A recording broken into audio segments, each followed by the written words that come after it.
The following is rated not safe for work.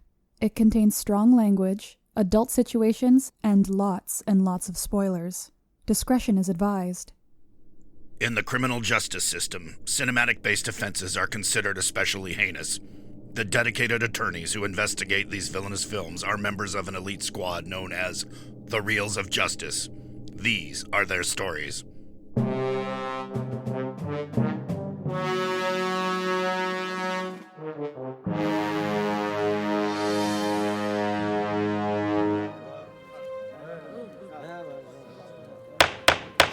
Order, please, order! The Reels of Justice is now in session. Judge, was there ever a cat so magical as Ryan Luis Rodriguez presiding? All eyes for the animal. Magical, Judge Rodriguez. Not the lyrics. Be seated. Welcome to the Reels of Justice. Today we are hearing the case of The People vs. Cats, a 2019 adaptation of the hit Broadway musical that follows a group of Jellicle cats on the night of the Jellicle Ball, where one will be the Jellicle choice and start a new Jellicle life. Jellicle. For those of you unfamiliar with our court proceedings, we are here to determine if this film is guilty of being a bad movie. As always, in this courtroom, films are to be considered excellent until proven awful, and the burden of proof lies upon the prosecution to prove beyond a shadow of a reasonable doubt that this film is guilty. Mr. Maynard Bangs, you're appearing on behalf of the prosecution. You may present your opening statement. Your Honor, distinguished members of the jury, it was in the year of our Lord, 1981, that the dark tyrant, Sir Andrew Lloyd Webber, unleashed upon an unwitting public the most hateful and contemptible affront to God ever forged. And he gave unto this abomination the name of cats. And into it he poured all his cruelty, his malice, and his will to dominate all life, scoring unknowing numbers of innocents with a fetish for furry leotards and kinky animal roleplay. Flash forward 38 years, and it seemed that this vile atrocity had been all but mercifully scoured from the memory of the blissfully ignorant public, becoming known only in hushed whispers as the show that shall not be named. That was until a malcontent by the name of Tom Hooper readied himself to once again unleash this plague upon mankind with a cinematic rehashing of this travesty. Now, let us examine the facts. Fact number one, Tom Hooper and Andrew Lloyd Webber are both Brits, who we know cannot be trusted, both born in London. Fact number two, the years Webber and Hooper were born, 1948 and 1972 respectively, are both years of the rat on the Chinese zodiac. And, most damning of all, fact number three, we would be fools to overlook the fact that Thomas George Hooper, 3 names, is, of course, an inverted anagram of Andrew Lloyd Webber. No need to fact check me. So, gentlemen, thus, I propose to you all today that director/malcontent Tom Hooper is in fact the reincarnation of the dark tyrant Sir Andrew Lloyd Webber and must be stopped at all costs. I thank you. Thank you, Mr. Bangs. I want to add that Andrew Lloyd Webber is not dead. Appearing on behalf of the defense is Mr. Chris Gersbeck. Please present your opening statement. Your Honor, and ladies and gentlemen of the jury, I am offended that someone would even suggest that Andrew Lloyd Webber, being British, makes them incapable of creating something as majestic as cats. Now, I just want to remind you that, yes, the CGI cats are quite unsettling. And apparently upon release, the CGI wasn't even completely finished. You could see Judi Dench's wedding ring on her hand. However, what I intend to argue today is that these bizarre choices that the filmmakers made actually was done for our benefit. Is this movie for everyone? No. Is this movie for children? Also, no. Is it for people with vision? Is it for anyone? What I intend to prove today is that this movie is actually for a very specific type of person. A person who loves watching a movie such as Cats, ironically, and under the influence of alcohol and or illicit drugs. And now, I guess we can get going. Thank you, Mr. Gersbeck. Prosecution, you may proceed with your first exhibit. My first exhibit is that Cats is not a very good musical. Weber started work on it without any lyricist, and almost all the lyrics in the show are directly lifted from the works of renowned anti-Semite T.S. Eliot, particularly his collection of poems contained within Old Possum's Book of Practical Cats, first published in 1939. Now, it is not within our duties here today to determine just how much ether was consumed prior to the scribblings of these ether-soaked deliriums that Eliot calls poems.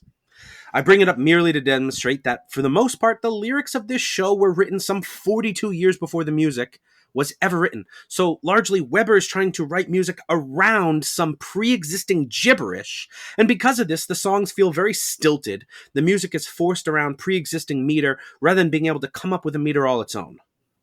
Defense, would you care to defend the music of Cats? Absolutely. I mean, I watched this movie about 7 hours ago, and I am still humming Magical Mr. Mistopheles.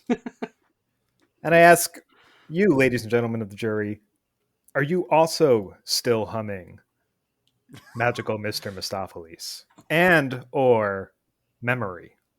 Yes, I but don't only want to those peel two. I don't want to peel the curtain back too much, but some of us were actually before this recording. Sure, but you got to go, an hour into this movie to get to maybe the two decent songs in it. Plus maybe McCavity, with Taylor Swift does. I mean, maybe that's the third other decent song. The rest of this is just gibberish where, to further my point, this collection of poems doesn't have a story. It's more like just a snapshot of several different cats with particular personalities. So there's no story for the show to draw the plot from, and that shows. It has no plot. We spend most of the show just being introduced to several individual cats who all happen to be contestants in this same competition, and most of the cats who are introduced are immediately kidnapped and have no further bearing on the rest of the show. It's just introduction, kidnapping, next introduction, next kidnapping. And you never really get attached to anybody because, for the most part, the main character doesn't even speak. Defense, I would like to hear if you have any rebuttals to that. Sure. I mean, the main character absolutely does speak several times. What does she say? I couldn't tell you. I don't remember. At the same time, what I understand is that the character in the original musical didn't have any lines at all. So this was actually a bit of an upgrade for the character. That said, I still think that the music is fantastic throughout. And yes, maybe Memory and Magical Mr. Mistopheles are the only two good songs, but those songs are in this movie at least 7 times each. No, not that much. Which is basically 14 good songs. Exactly. And the goals of this contest are really vague. It's supposedly like a cat will get another life, but we don't know what that means. Is that a rebirth? Like they're It's like American Idol. What happens to them after they float away in a balloon? They go to Hollywood? I don't know. I don't know. Do they come back as a kitten? Do they come back as them as a kitten? Do they come back as a whole other cat? I believe it is explained that they come back as a better cat. I think that's something that they say. Yeah, I mean, it's hard for us to know because, I mean, again, it's just more gibberish extracted from the ether-fueled ravings of an anti-Semitic madman. Now, so I've gone on to say what I think doesn't work in the musical. So let me focus on what I think does work in the musical and how the film version strips away any of that charm. The dancing. The music is based on poetry, so it's very percussive, and so it makes for good dancing, even if it doesn't make for good singing. And the show, I imagine, on stage has these huge, sweeping, grandiose ensemble dance numbers where everyone's moving. So if there's a reason to see Cats, one of them has to be the dancing. But in this film, we don't ever really pull back so we can see the entire ensemble dancing. Objection. There's plenty of amazing dancing in this, done by Rebel Wilson. I believe. No. I believe she tap dances. No. She does not know how to tap dance. No way.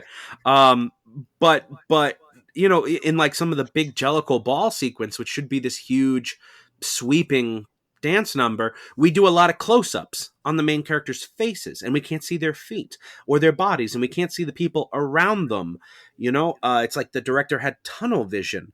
When they do You know musicals. how expensive CGI is? Well, yes, especially when you're doing a rush job of it. But that's no reason to produce an inferior product for it. I disagree. I think there was some element of Tom Hooper who decided that the creepier that these things look, the better the movie would be. And I think that's, the end result is the movie that we get, which I absolutely love. So I don't know that he's trying to make them creepy intentionally. They are creepy, and we can talk about that. One of the good things on the stage, I think, of Cats is the costumes, right? And, the handmade cat sort of leotards with fur and patterns and makeup and people crawling around and stretching. Those are the charm, if any, that Cats has a charm, but that's the charm. But this movie opts not to use those elements. Instead, it opts to use CGI to create these horrific, disturbing anthropomorphic cat people who apparently are like 3 feet tall or some shit. The scale is really inconsistent throughout. Well, they're scaled as if they are cats in a human setting. But yeah, I do agree that the scale doesn't really make a whole lot of sense. But good. Let's note that. Now, so the CGI stuff's really bad looking. And in the CGI artist defense, they had like no time to finish it, right? They made the trailer in 6 months. And then they had 4 months to finish the rest of the movie. And they worked in 80 to 90 hour weeks and had Tom Hooper, reincarnation of the Dark Tyrant and Bloodlord himself, constantly screaming at them in meetings and briefings. And it sounds like pure hell. And somehow they managed to finish just a few hours before the premiere. But of course, the film was such a mess and so incomplete, as the defense mentioned, that an actual new version of the film with updated CGI had to be sent around to theaters. And the old version was pulled and, I don't know, maybe destroyed. I'd like to get my hand on the old version and watch that. That would probably be even more painful in the way that you described it. I have not seen the original version. I wonder if that even exists. The butthole cut? Release not the the butthole cut. We could discuss the butthole cut, but no. The original version where you could apparently see Judi Dench's ring. I saw it. I saw it in theaters. Oh yeah. wow! If you saw it, if you saw it opening night or maybe probably opening week, I saw it the third week and it was still there. Oh wow! Or the theater just didn't update their copy. I'm assuming that could definitely be the case. Mm-hmm. It was an AMC. But could you think of any other movie in the history of filmmaking that was replaced during its theatrical run with an Star updated? Wars. Yeah, Empire Strikes Back was, but that was a rare case. I wasn't aware of that. Yeah, take that, Empire. But it's not a compliment, Chris. It's not a good thing to have your movie pulled out of theaters and replaced with the new version. Sure, but it does give everyone's going to point to this movie as like, oh yeah, remember when they released that movie and it wasn't finished and they had to release a new version a week later. Well, I mean, that gives the movie mystique. Mystique. Yeah. I mean, maybe. I mean, I agree with you. Maybe if I was really, really high or drunk, I would be ironically entertained by how awful everything I'm seeing is. But I'm entertained by how awful it is. And speaking of that, let's talk about how sexualized these cats are. I mean, they're crawling around with their butts in the air. Some of the ladies have tits, but no nipples, which is weird because cats have lots of nipples. You've got Rebel Wilson splayed out, presenting her genital-free crotch to the entire world. Well, how else are you supposed to show these cats doing these things? She doesn't need to splay out and show her crotch. That's what cats do. It was realistic. Needed to see. I mean, why is that realistic? But cats also don't make mice dance and cockroaches, do the cha-cha. Do you have? They do. What are you talking about? Your cat trains cockroaches to do the cha-cha. I have 3 cats and several mice. No, I don't have any mice. No, but no, I do think. I'm glad you brought up the mice because I actually really appreciate that they do explore mice and roaches in the cat universe. It's not, pigeonholed like the play, the musical, where you only see cats. So I do appreciate what the filmmakers try to do with just exploring other animals, and they're also horribly out of scale. But I still I like that I just like that they went there, because you start thinking about what other animals or exist in this world, and do they look as creepy as the cats do? And the answer is yes, they do. Yeah, I can say that the mice dancing and the cockroaches, that's pulled directly from the Eliot poem, the old Gumby cat, which is what Jenny Any Dots' song is pulled from. Most of these lyrics are exactly complete lifts from those poems. So I haven't seen the stage show, but I'd be surprised if she didn't at least talk about the mice and cockroaches. Okay. Well, then this is why, you could say that this movie is a very faithful adaptation of the original work. Faithful adaptation of total crap. I might agree with that. And the last point I want to make before I rest my case is Dame Judi Dench. How embarrassed must she have been? They dressed her up like the goddamn Cowardly Lion. I expected her to bust out any second with "If I Were King of the Forest." Put him up. At least Ian McKellen got to maintain a little dignity, though not that much. A little. Very little. And then the biggest disappointment, we brought up Memory, right? We had J. Hud, Jennifer Hudson, Academy Award-winning J. Hud, as Grisabella, whose only job is to sing Memory, the best song in the show, and slay it. And she delivers like the worst rendition of Memory I've ever heard. Because rather than singing, which she can do, she tries to act, which she cannot. And she sobs and weeps throughout the whole song. Like, stop, J. Hud, just sing. Stop trying to emote horribly and just sing. It's the only good song in the fucking show, so sing it, goddamn you! And the prosecution rests. Prosecution rests. Now that the prosecution has rested, the defense, you may present your first exhibit. I will start. My first exhibit is Jennifer Hudson gives an incredible performance in this movie. And I think you're out of your mind if you would think all she's doing is weeping. I mean, she does weep quite a bit, but that's also pretty much any movie that she's in. And so really, how is this any different from any other Jennifer Hudson role? Also, you can't say that she didn't give it her all. I can say it. I mean, she lets go maybe on that one verse where the music really swells, but the rest of the time she's really holding back and doing the whole weeping, sobbing thing. Wow. Have you ever heard Barbra Streisand do Memory? I have not. Oh, she kills it. She kills it way, way better than J. Hud. And I think J. Hud could have slayed it. Well, I respectfully disagree. And I also think, I don't know the guy who sang Magical Mr. Mistopheles, but that guy killed it.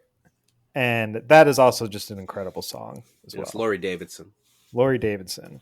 I also think Idris Elba was quite great in this role. And I remember reading about 6 or 7 years ago that Idris Elba was not super happy about being in a movie like Thor because he was, having to be on strings and in front of green screens and everything. And so I thought it was quite lovely to see him follow that up with a role in Cats, where he's also fully CGI. Yeah. And also he's allergic to cats. So that's interesting. Is he really? Interesting. He is, yes.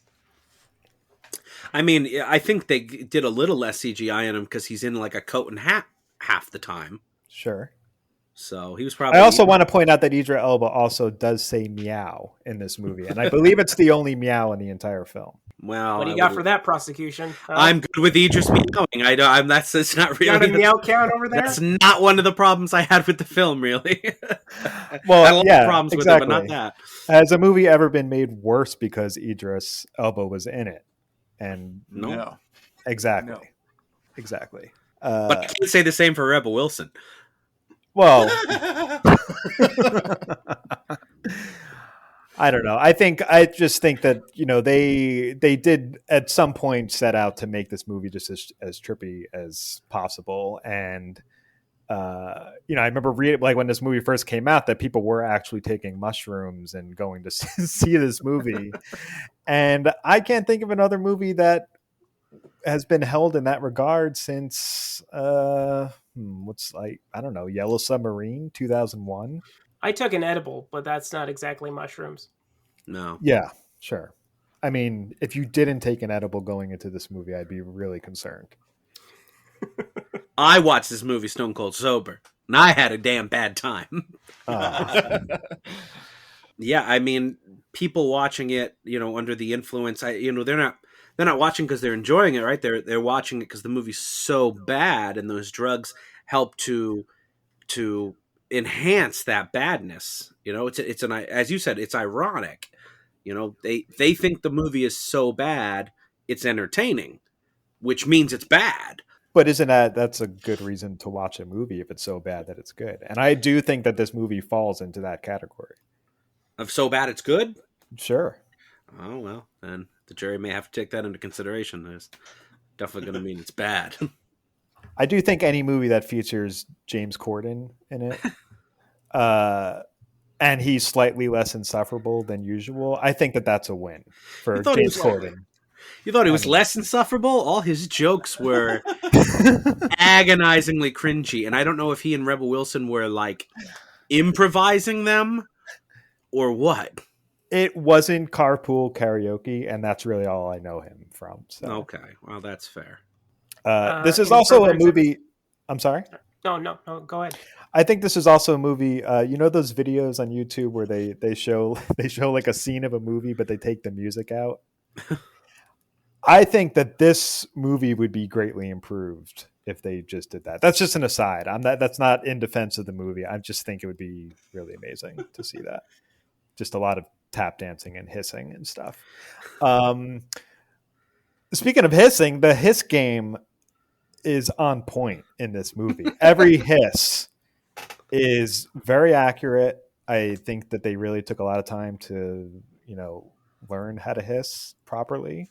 And how like Andy Serkis lived with apes for a while before Planet of the Apes. I'm quite certain Idris Elba lived with a few cats and just got them to hiss. No, he's allergic. Yeah, he was sneezing that's right. a lot, but he was living with them. But that's why he's so good. He's method. He doesn't care that he's allergic. He's method. His character's not allergic. He can't be allergic to himself. I also think that it's good that this movie didn't go for cheap jokes, with hairballs or any kind of vomiting or, they kind of avoid that stuff. And I mean, yes, there is plenty of other horrible, cringy stuff in this, but they did avoid hairballs. They avoided scratching furniture. I don't know what else. Actual things cats do. Sure. They chose to focus on teleportation and stuff. Magic. I also think that the lighting. Your cat teleport? The lighting. If they do, they don't tell me. I do think that the lighting. You can't say that this movie wasn't well lit. It was probably the most colorfully lit movie I've seen since Batman Forever. Oh, that was serious. Oh my god. Any further exhibits? I believe Idris Elba kills Rebel Wilson, and it's satisfying to see that. So. No, she lives. Oh, she does? Oh yeah. Jesus. That's an interesting exhibit to bring up. I mean, in his defense, he watched the movie really drunk and high, so... Not drunk, just high. Oh, okay. Yeah, get it right, prosecution. Well, he said a mix earlier. I don't know. Well, because I think if someone was extremely drunk, they would also appreciate this movie much more. And are you resting your case? I guess I am resting my case with that. Guesses. All right, both sides have rested their cases. The attorneys will now present their closing arguments. Mr. Bangs, you may begin. Your Honor, distinguished members of the jury, this is an easy one. Like I said, Cats isn't a good show, so how the hell could it ever be a good movie? It couldn't. But what little charm, what little joy, what little nugget of joy was present in the stage version of this production was sucked mercilessly from the brittle husk of this awful movie. The CGI, instead of costumes, is painful on every level. It's often embarrassing. It's more often totally disturbing. And the sexualization of these cat people is a crime against humanity itself. I don't know if Rebel Wilson and James Corden improvise their attempts at humor, like I said, but it's enough to make you absolutely cringe. And they don't even let J. Hud go all out on her rendition of Memory. Come on. That's the one saving grace of the fucking show. And you fucked it up. So please, in the name of all that is decent and merciful, please vote this film guilty so we can banish Tom Hooper, the reincarnation of darkness, back to his throne of blood in the chamber of woe. Guilty, guilty, fucking guilty. I thank you. Thank you very much. Mr. Gersbeck, you may present your closing argument. Wow. Again, I'm going to refer to the fact, and this could just be me, but I'm going to refer to the fact that Magical Mr. Mistopheles is still stuck in my head 7 hours later. And as I presented to the jury earlier, and I asked them, they agreed that it is also catchy. Now, again, Idris Elba, it's got Idris Elba in it. A movie's never been made worse because of Idris Elba. Yes, movies have been made worse because of Rebel Wilson. But let's just disregard that, because when it all comes down to it, she has maybe 90 seconds of screen time. I also think it's interesting that there are cats wearing sneakers in this. In several shots, and you have to wonder, was that intentional, or did they just forget to CGI those shoes out? And these are the kinds of questions I like to ask myself while watching a movie like Cats. Show me a movie with an entire cast of anthropomorphic cats that is more majestical than Cats. Show me any movie with an entire cast of humans that is more majestical than Cats. I rest my case. Again. Thank you both. Members of the jury, Mr. Dylan J. Schlender, Mr. Big Ben Haslar, Mr. Practical Cats, Dramatical Cats, Pragmatical Cats, Fanatical Cats, Clerical Cats, fuck this whole fucking thing, Ryan Luis Rodriguez, you have all heard the facts concerning this case. It is now up to you to determine if this film is guilty of being a bad movie. The bailiff will escort you to the deliberation room to render your verdict. This film is fitting. I have to work Thanksgiving, but I still get my turkey. Slam from the bailiff. I know. They don't. I mean, does he celebrate Thanksgiving since he's Scottish? Does he have U.S. citizenship? He's an American, he's just sir. thankful for things. Geez. I didn't know. People can immigrate to this country, and we welcome them with open arms. It says so on the base of the Statue of Liberty. Look it up. All right, you're right. And I love the bailiff, and he can come over my house for Thanksgiving. I'll make some date bread. You'll love it. Have any of you seen the musical? Just question. No. No? Okay. The only thing I know about the musical is it's that one that has Memory in it. That's literally the only thing I knew about it going into this movie. And I think that's probably fair to say for you guys as well, or did you have more? Yeah, I knew that there were cats. There's cats, yeah. Yeah, I assume that as well. Good one. No, I remember Pinky and the Brain did a parody of it about roller skates, because basically they cracked the code for Broadway shows was just to redo what Cats did, just with different things. I knew that they went into the audience, but that was basically that's all that's my knowledge. That and it was on I Love the 80s, so I'm kind of familiar with some of the songs, but not enough to. Because they could only play 10 seconds of each one. So I don't really...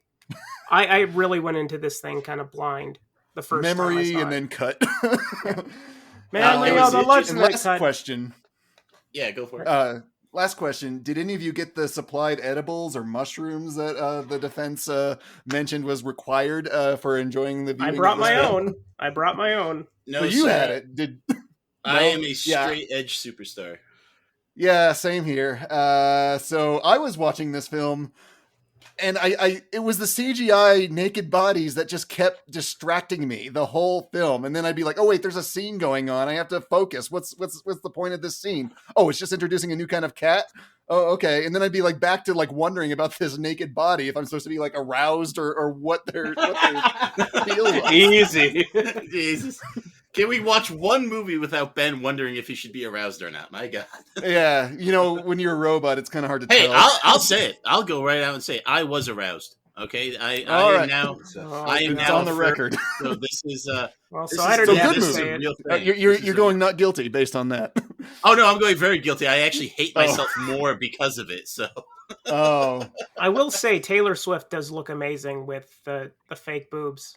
Fantastic. God, it was just so weird, and I like uncomfortable watching these weird cat things move around, and like I don't even think you could really even call it Uncanny Valley because it's like an uncanny pit. It just keeps going, it doesn't bottom out. it's like half human, half feline, like some sort of alien hybrid. Because they got like human noses, they don't have cat noses. It's like if you're The like Uncanny Canyon, I believe it's called. Yeah, right. Yeah. and just- Rebel Wilson's like ripping off her skin, and she has clothes underneath her skin. Like, what is going on? Yeah, I mean, I gotta just say, so if we want to look at the case, Rob hit the nail on the head. A lot of the songs actually just are not that interesting. It's the reason everyone always talks about Memory, because it is like the only good song in there. The Mr. Mistopheles song is pretty catchy. And Yes, yeah, but can you say anything more than that one? no, line? I can't. I can just say that really, and I'll throw it's in just- for McCavity, but I don't care for any of the other songs. McCavity Yeah, wasn't bad. I didn't think McCavity was particularly catchy or anything. Like, it doesn't stick with me the way the other two did. And it was a good idea to have Jennifer Hudson, the best singer on the cast, do the best song. But then, like Rob said, they had her like act it and scream it instead of just doing like a clean belting out of it. Who's Now this maybe Rob? this His was name is Maynard Bangs. oh yeah. Thank God. you. Hey, get out of here, Maynard. I'm listening through the door. My biggest issue with the music, though, is that it's sung live, which I think is so kind of anathema to what it should be going for. Like, I was really hoping that it would be kind of like a professional sounding kind of thing, but it sounds raw in a way that I don't think matches the actual movie, especially since they're all in these CGI suits. Exactly. Like, why do you want rawness to go along with that? He did the same thing for his version of Les Mis, same Which director. works better in that. It worked better in that. I liked it in that quite a bit. Because they're not as a matter of cats. fact. Yeah, exactly. It's 'Cause like they're real people. human drama, not like weird CGI cartoon people who like. And what the fuck does Jellicle mean? They never tell us. And then at the end of the movie, Judi Dench has the nerve to say, "Now you understand cats." It's like, what the hell? Yeah, she says like a cat is not a dog, and it's like I already knew that. Thank you. And there's Judi no dogs Dench. in the movie. How on earth could we have thought it was a Well, dog? I'm sitting in that theater stoned out of my mind going, they're not dogs? What? Mind blown, man. Oh, this Oh, movie's man. great. Yeah, and like I'm not a big fan of James Corden. I'm not a big fan of a lot of people that they put in this movie, to be honest with you. Idris except for Elba. the Dame Gotta be a Judy fan of Dench. him. I mean, he's all right. You guys all love him enough for everyone, it seems. It's My biggest issue is the lead, because she has the one look of dumbfounded, kind of like, what? that What? dumbfounded horniness. I think that was supposed to be about the character's direction because she doesn't know about like Jellicle cats. But She the is- way that, but it's a very one-note performance that she's slack-jawed the entire time, like looking at things like, you've seen a building like 3 times. You don't need to look at it and go, what? Wait a God, second, they this should cat is just- singing? They've been singing for 2 hours. Of course they're singing. Like, come on, get on They with just it. need to CGI Nomi from Showgirls in for the cat there, and then the movie's instantly better. Okay, you just fixed this film right now. I know. I've been tinkering with it in my head. God, it's just so many weird decisions and so many just uninteresting songs. And a big point that Maynard Bangs brought up that I really agree with, and I was thinking as I was watching it as well, was just like, if it's all about the dancing, why are you like zooming in on their faces, like so they can look at each other lustfully? It's like, let's actually see the tap dancing, the stretching, the big bounding. And since it's all CGI, why not amp up the choreography? Instead, they're just doing like the weird wire pull maneuvers that you could see in Broadway. So it's like, if you're putting it on film and making it worse, it's like, what are you doing here?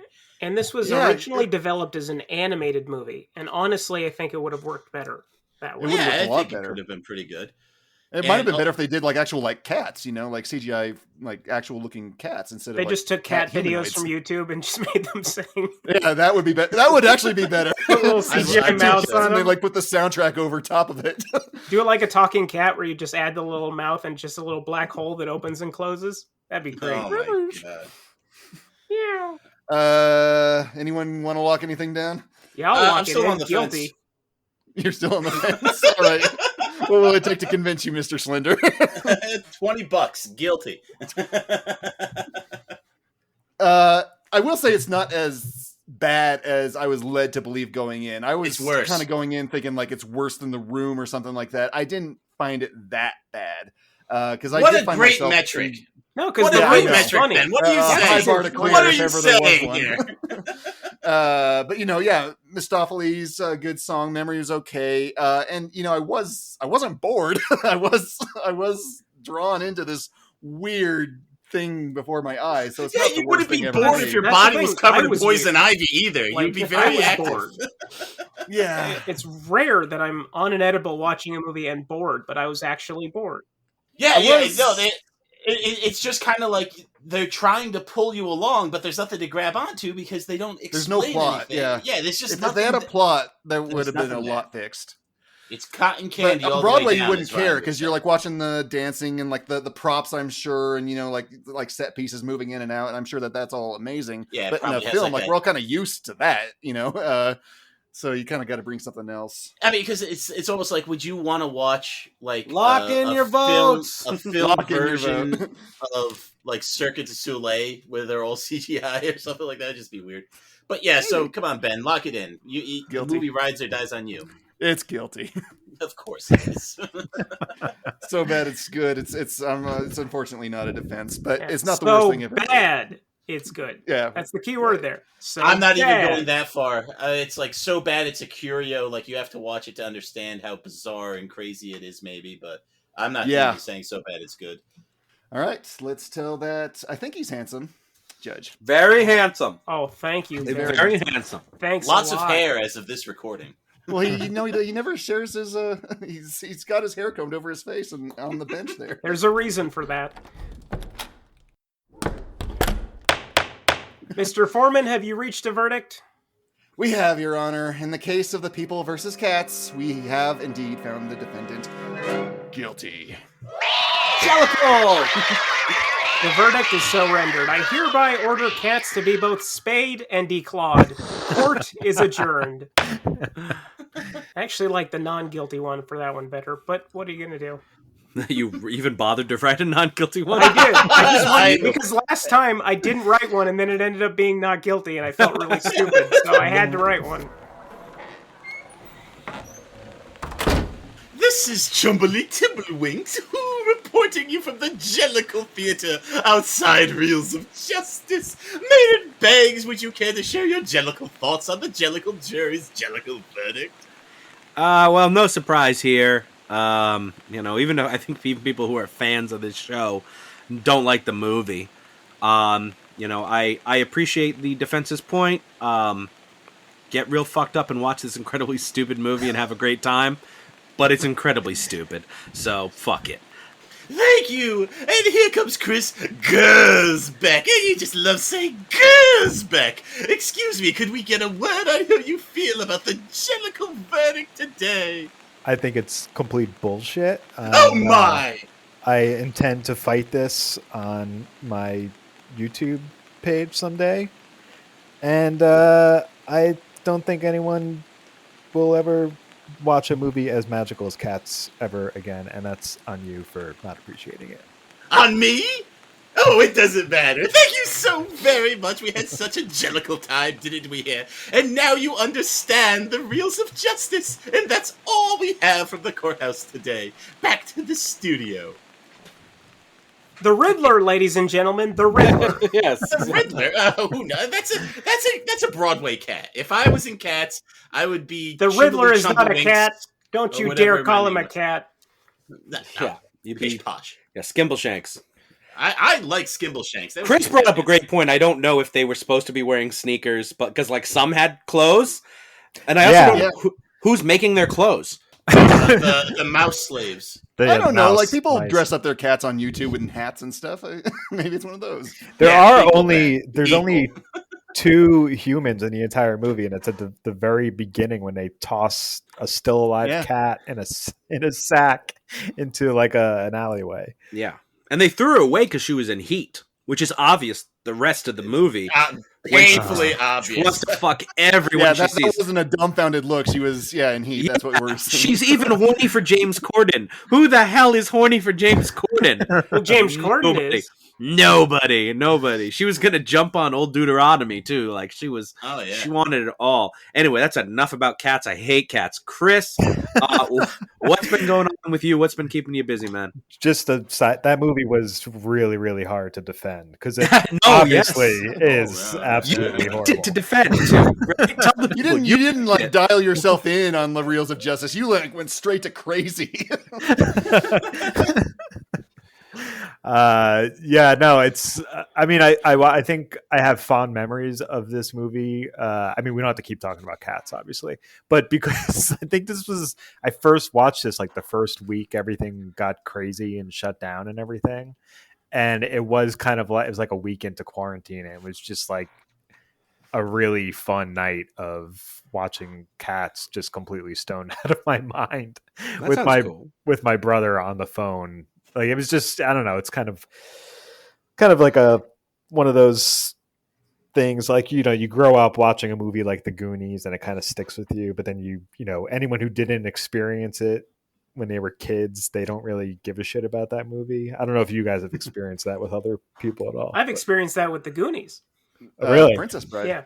Yeah. That's a movie I think, you can't come into later in life and have the same appreciation. I guess I'm like that with every Godzilla movie then. Nobody likes my silly Godzilla movies. But is there an album that would like sync up well to cats, like a non-cats album, like Wizard of Oz and Dark Side of the Moon. and Dark Side of the Moon? But like, what syncs up with cats, Ryan? The soundtrack to Cats. No, shut up! I already said not that. I hate you because I knew you were going to do it. My head against I my hate you. coffee table synced up pretty well. The Hermit That's of Meek Hollow by Todd Rundgren. Maybe. I was going to say something anything, but that's a better cut. So, yeah. besides getting fucked up and watching cats, what else have you been doing? Please tell me it's something else, Chris. Oh yes, much else. No, the Mads, Frank Conniff and Trace Beaulieu's live streams are still happening every month, and so I've been really busy with those. And then Mary Jo Peel and I from Mystery Science Theater, who was just on this show. Yes, love Mary. She and I are doing a monthly Twitch live stream, and that's on the 4th Tuesday of every month at 8 p.m. Eastern. And I know you said this is airing in November, so I don't know exactly when the next one is going to be, but right. Well, if it's the 4th Tuesday, then there probably was just one. Let's see, 25. Be the 23rd. November 23rd would be. Okay, so we would have just passed it from after November then. Okay, but people can go back and listen to it. It's only 2 days old. The next Sure. one's the 28th. Yeah, and you could subscribe to the Twitch channel, and you can watch any old episodes on there. We're going to start doing Amazon watch parties on Twitch. So people can log into Twitch and watch a movie in real time with Mary Jo Peel, who's going to also be watching the movies for the very first time. So it's going to be completely like unscripted, watch along, riffing. So those are going to be really fun too. Yeah, when Mary It'll Jo be was like here, a Master Pancake riff.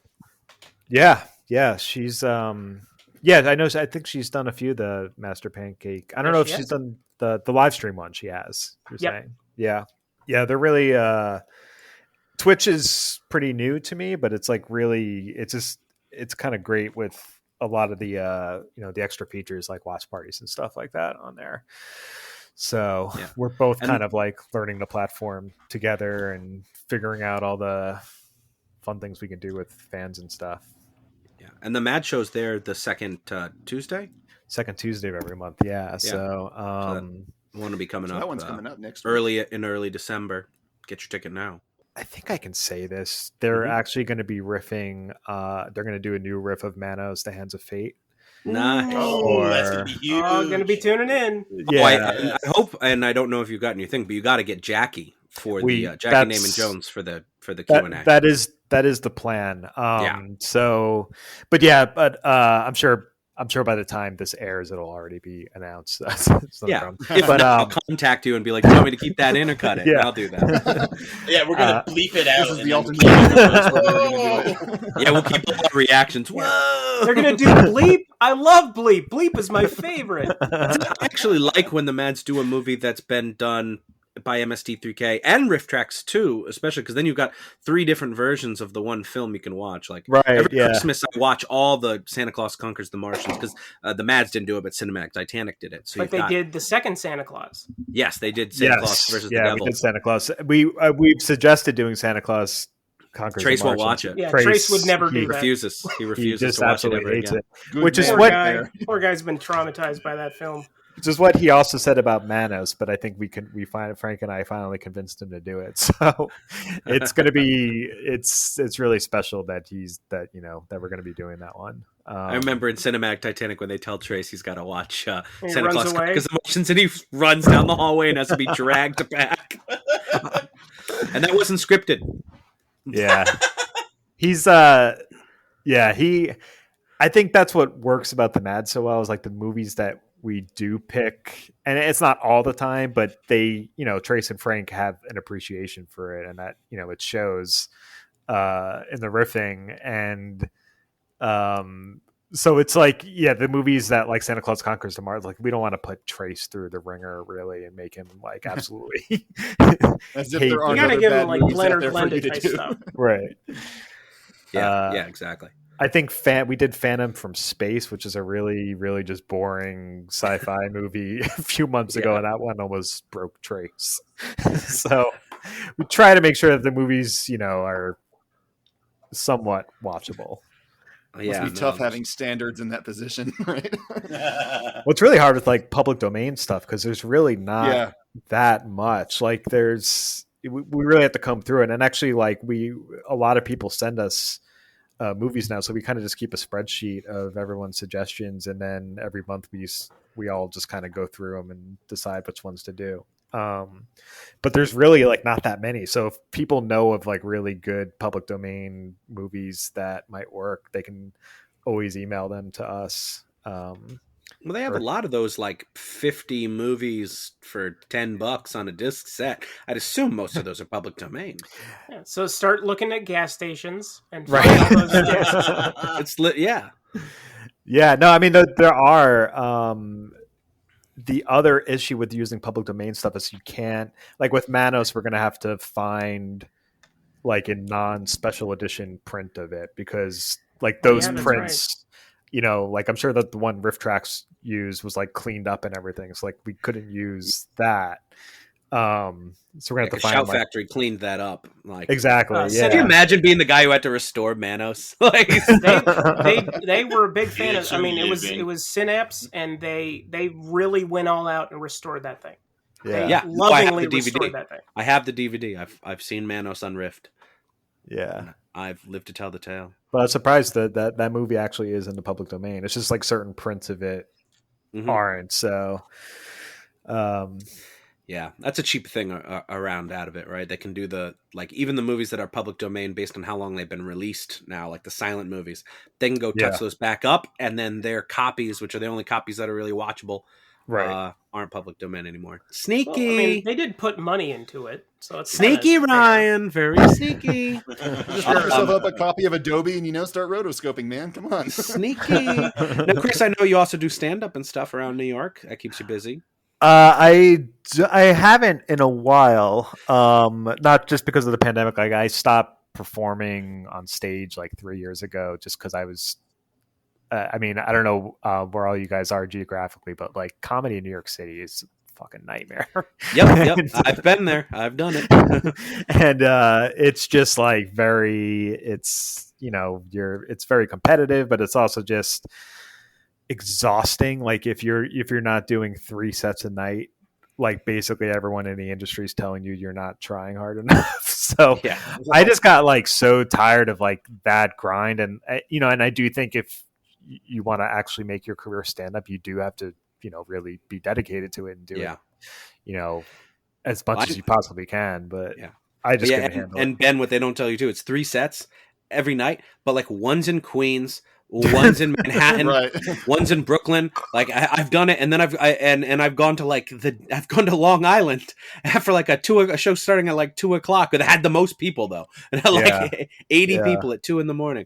Who knows why? So at a certain point, I was just like, I really like producing more than anything. And at the time, I was producing a monthly like live riffing show where, we would just show movies, and that's actually how I knew Frank, because he was always willing to be on the panel for one of those shows. And I just like producing and promoting stuff a lot more. And so I took a step back, and that, with the pandemic and everything turned out pretty, it was a good decision because I was able to still keep producing comedy online. Whereas, and also just in immediate, like riffing, I think translates very well to online. And not like in a completely different way than like, when the pandemic first started and like people were doing all these stand-up shows, and it was like, it just doesn't like that style of comedy just doesn't translate well, like without the instant audience reaction. Like it just, it's very hard, to perform on. And it's also just, it's just not the same thing when you're like laughing at home, but you're not hearing other people laughing around you. So, and everybody in those Zooms, it's just comedians anyway, which is what most open mics and stuff are. Right. Just play into a room of comedians. So, but no, I mean, like I love stand up. I work with a lot of stand ups, and I love the art form. I just don't do it anymore. And we've got the exclusive on why. Exactly. No, it's just I don't know. I mean, I do love performing. It's just again, it's like I just can't handle the grind. Like I just like, and going from borough to borough, like you said, like it's just it's horrible. You can do it, but you just don't have much of a life outside of it. And it is soul sucking. Yeah. On a more pleasant note, we always ask our guests for a recommendation of a movie that you think people should check out. So what is a movie that our listeners should check out? This is in November. I don't know, man. Any movie doesn't have to be related. I'm still like obsessed. I watched it 2-3 weeks ago, but the Suicide Squad is like still on my mind like daily. Yeah, just like I really loved how they did that movie. It's like one of those movies that I feel I've only watched it once, but I feel like I've watched it like 7 or 8 times already because like I can't stop like replaying certain sequences in my head. It would have been a big hit on VHS in the 90s. Oh, It feels like it's part of your bones at a certain point. Totally. I still need to see it. It's got John Cena. There's no reason I haven't seen it. It's a good movie. Oh, it's great. Yeah, it's well, I'm too busy watching Cats. I have on good authority. You can't see John Cena. That's what I hate about the recommendation sequence too. It's like, oh, that sounds interesting. Of course, next week. Yeah. Exactly. You won't be able to watch any of the stuff you want. Yeah. So, and what I saw Shang-Chi, I thought that was really good. I'll recommend that as well. What was good about that one? I've heard great things about that. It's kind of fun to see Marvel do an origin story without they kind of like, it's one of the kind of like ramped up origin stories where like it starts and he's already the character, but just kind of like being given this like new conflict. And the action, like the kung fu action sequences are just like amazing. The bus fight is so good. Yeah, it's just choreographed. It's just amazing. It's like a spectacle to see. It's just really good to see on a big screen too. I've been going to the movies as much as I can. Like Delta be damned. I just wear Delta be damned. Hashtag. That's the sequel to Johnny Be Good. Yeah, I don't know. By the time November rolls around, that could be very bad advice. But maybe on the Franklin variant. None of our advice ages well. So I was the lawyer type. So I'm going to recommend Right now we're trapped between Halloween and Christmas, right? Because it's Thanksgiving, guys. And there's only one musical I can recommend to bridge the gap between these two, and that's 1993's The Nightmare Before Christmas. Oh, excellent choice. The songs and score were written by Danny Elfman, the Lord of Light, and he also provides the voice of Jack Skellington. If you haven't seen The Nightmare Before Christmas, I don't even know what to tell you. I truly believe there's no one who hasn't seen this. So I'm not recommending this to the theoretical people who haven't seen it, but because they don't exist. I'm recommending it to the people who have seen it and need to watch it again right now. Go do it right now. The songs are all excellent and will be caught in your head for days. Mm-hmm. It's produced by Tim Burton, so they'll do the whole cute, creepy thing very well. And it's the feature directorial debut of Henry Selick, who has done other such great stop-motion films as Coraline and James and the Giant Peach. Yeah. So literally a perfect movie for everyone, 3 to 103, and it's currently streaming on Disney+. And you are right, Elfman is only Jack when he's singing. Christopher Sarandon is the speaking voice. Right, which I didn't know. I didn't know that till recently, that Danny Elfman was the singing voice. Yeah. That's really I did cool. know that, but yeah, I remember it's another guy speaking, but I don't like it when he speaks as much when he sings, so. Right. It's Susan Sarandon's brother, Christopher Sarandon. Uh-huh. Oh. No. From Fright Night. Yep, from Fright Night. See, and Princess Bride. And Princess Bride. It all comes full circle. Did I take your recommendation, Ryan? No, you did not. Oh, good, because it's your next. My recommendation this week is an actual good, intentionally funny musical comedy, Howard Hawks' 1953 film Gentlemen Prefer Blondes. Even if the musical and comedic elements didn't work, and they most certainly do, the lovely, saturated Technicolor is worth a recommendation all on its own. I believe Patton Oswalt once called the umbrellas of Cherbourg lickable in its candy color, and the same applies to this film. You can rent it on iTunes, Amazon Prime, and YouTube. Oh, very lickable blondes. This is what you're saying? Very lickable color on those blondes. Oh, definitely. I misunderstood there intentionally. Big Ben, what have you got for us? Going on the theme of cats, I'm going to recommend Kuroneko, which means black cat in Japanese. It's about a mother and daughter who are murdered and raped by a band of samurai, and they both pull a Selena Kyle and turn up as, well, it's the plot. Thanksgiving recommendation? Families listening. Women that take revenge on samurai that come passing.